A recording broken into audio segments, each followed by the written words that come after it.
Morning. Today is Friday, the 21st day of Mנחem. Today's class is dedicated to illumines in memory of my grandfather. His name was Rabbi Shlomo ben Rabbi Shlomo Zalman.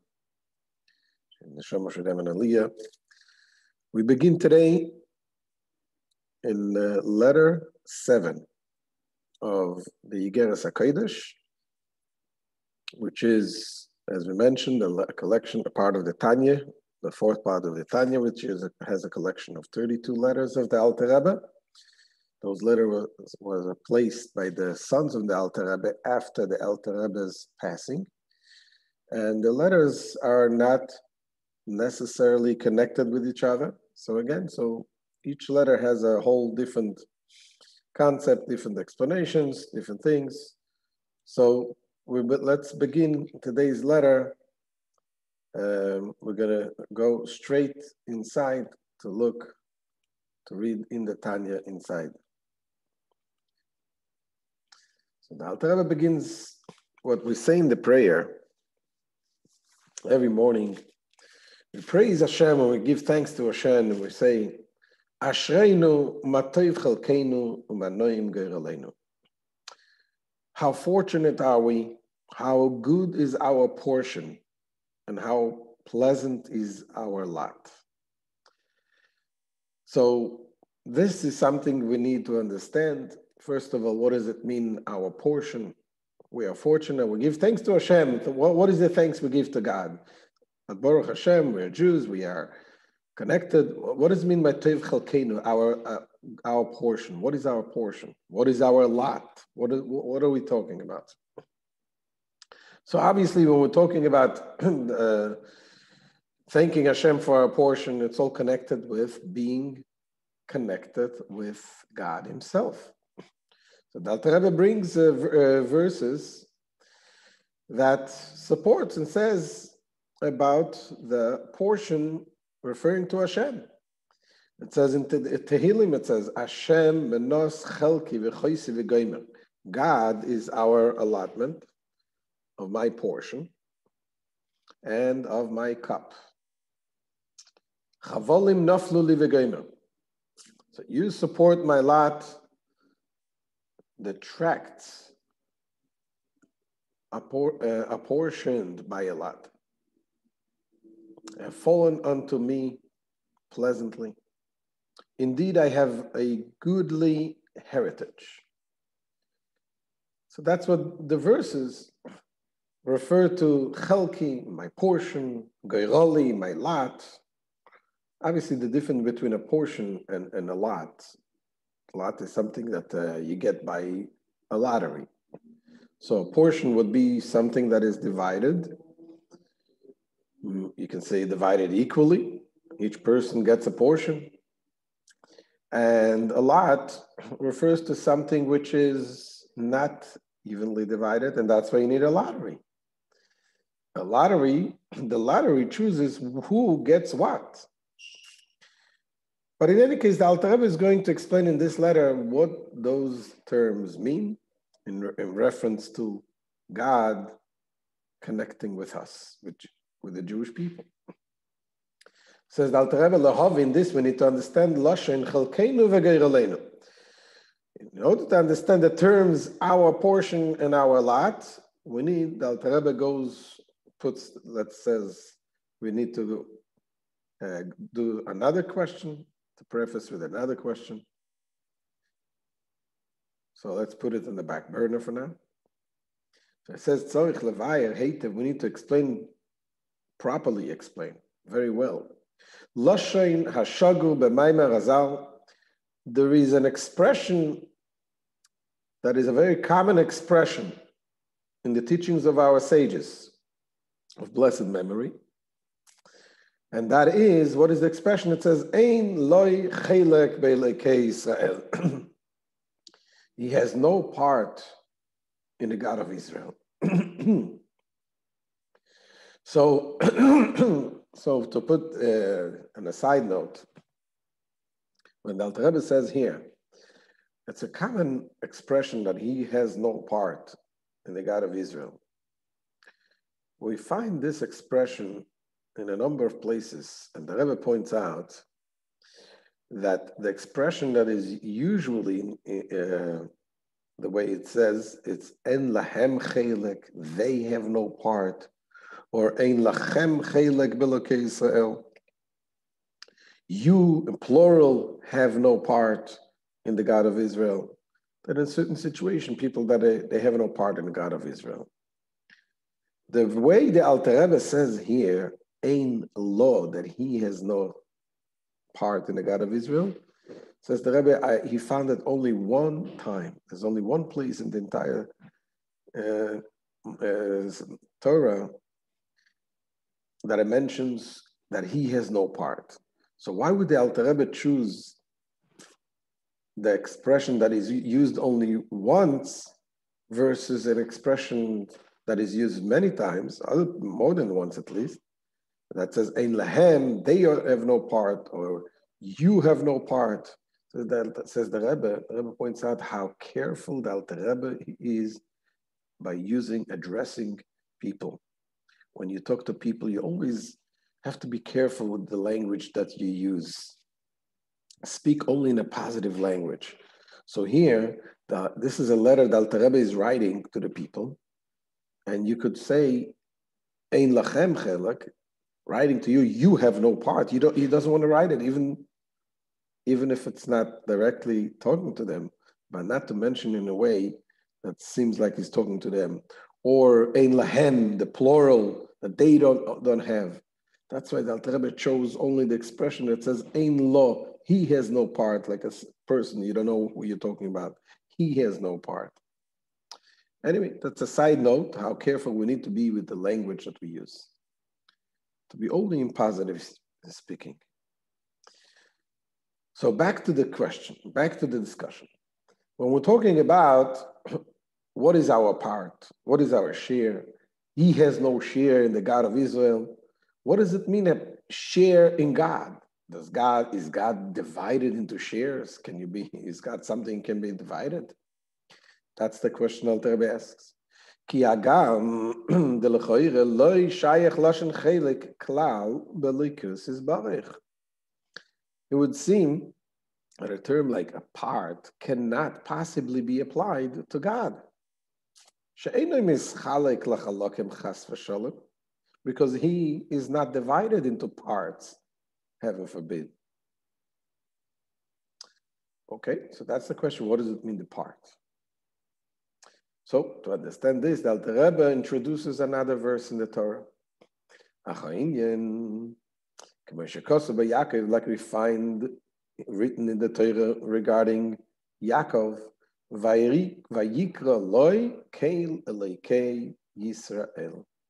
And he called him Keil.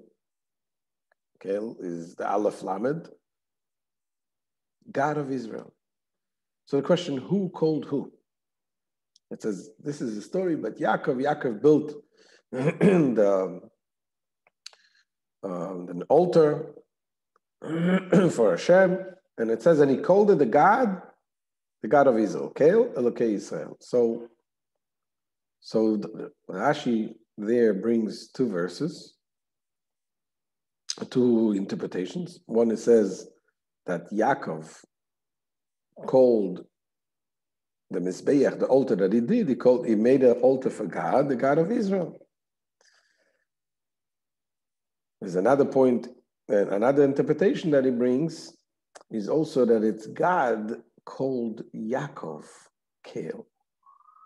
Vayikra loy Elokei Israel, that means the God of Israel called him, who is him? Yaakov. He called Yaakov, he called him Keil, called him God, so to speak. So this is something we need to explain. Also, another thing is, this is the first time that Yaakov is referred to here with the name of Israel. Until now, he was referred to as Yaakov. Now he calls him Elokei Israel. Pirush. Okay, so to understand this meaning of this verse is as follows. When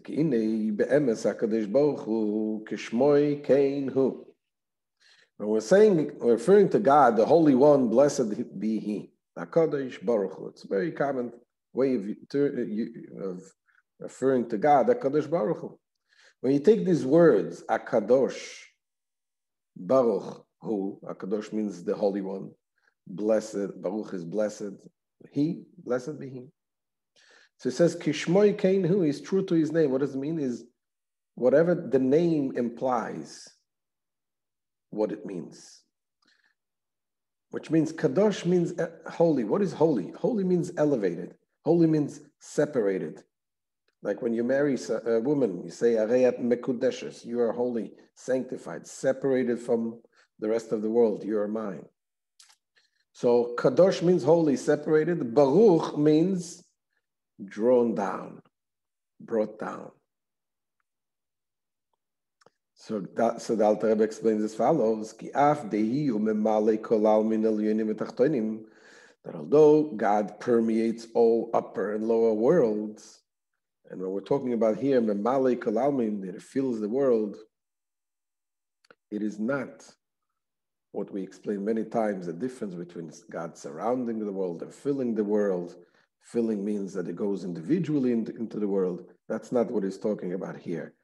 Here, the term he uses, memale, filling the world, is he uses it in explaining the concept that God is everywhere. We're not talking about the different levels of God, that God, the very essence of God, is everywhere. This is what it means. He permeates all upper and lower worlds. Meruma mailois ad mitachas laoretz alazu achomris. From the very, very peak of levels, from the highest levels, to this lowly corporal world. As it says, it is written, Aloi es hashamayim ve'es ha'oretz ani malei. It says, do I not fill the heavens and the earth?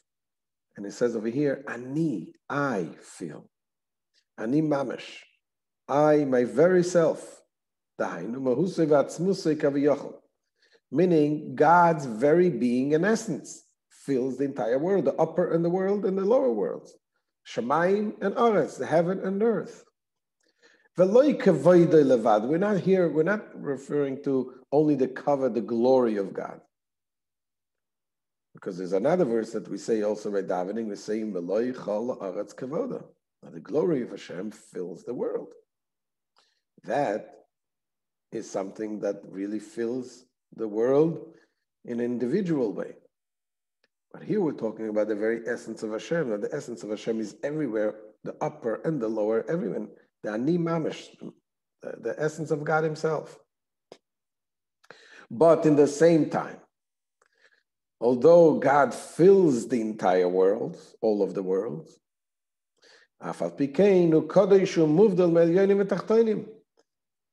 nevertheless, He's holy in the sense that He's apart from the upper and the lower worlds. And He's not at all contained in them, heaven forfend.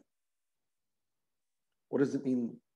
On the one hand, we say He's everywhere. On the other hand, we say He's not contained in the world. It says, in a way of analogy, the soul of a man is contained in his body. What does it mean? In some places it says that they compare. It says, Ma Kodesh Baruch Hu, Ma Neshama Mamalas Haguf, Kacha Kodesh Baruch Hu Mamalas Ha'ilam.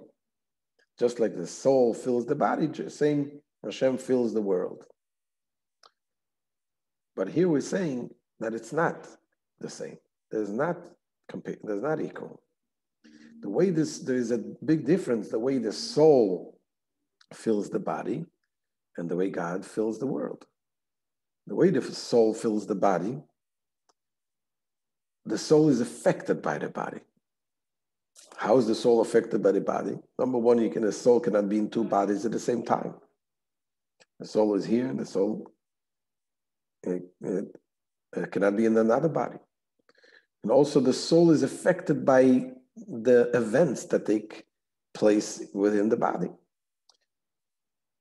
If you use the soul to think, to meditate, to grow, but then all of a sudden you have a headache, or you're tired, you can tell your body, okay, you go to sleep, I'm going to continue to do my job. The soul is affected by the body. So it says this is one of the aspects that God filling the world is not the same as the soul filling the body. So that's what it means. So on the one hand, we say God is here, but at the same time, he's not contained in here. So the Alter Rebbe is going to explain how do you explain this. So he says this, there are different parts. There's the essence of Hashem, which is not contained. And there is the light of Hashem, that Hashem brought down to be vested into the world, into the details of the world, in an individual level, and that is the light that is contracted and reduced and filtered, the light of Hashem, so to speak. That has differences. God divides it and goes according to each creature the way it needs. This is what is called the chelek, the portion. Continues the Alter Rebbe. Now, being that Hashem is not in the world the way the soul is in the body, for this reason, since God is entirely distinct and apart from all worlds, so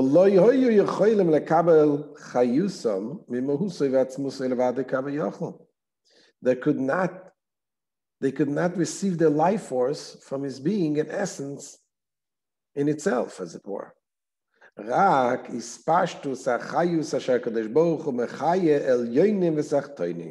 Rather, what can we get? The diffusion of the life force, whereby the Holy One, blessed be He, animates the upper and the lower worlds. It is metaphorically speaking like a radiance shining from His name. So it says God's name itself is merely a radiance, and from it there emanates yet another radiance. So there's a radiance of Hashem. Shehu Shmo Yechad, for He and His name are one, which means for which reason He says a ray that emanates from His name is able to animate the various worlds. And as it says, it is written, Ki nisgav shmoi levadai. And even His name alone is exalted. So the name alone is also on a very high level. And only His reflection and His splendor are on the earth and the heavens. Now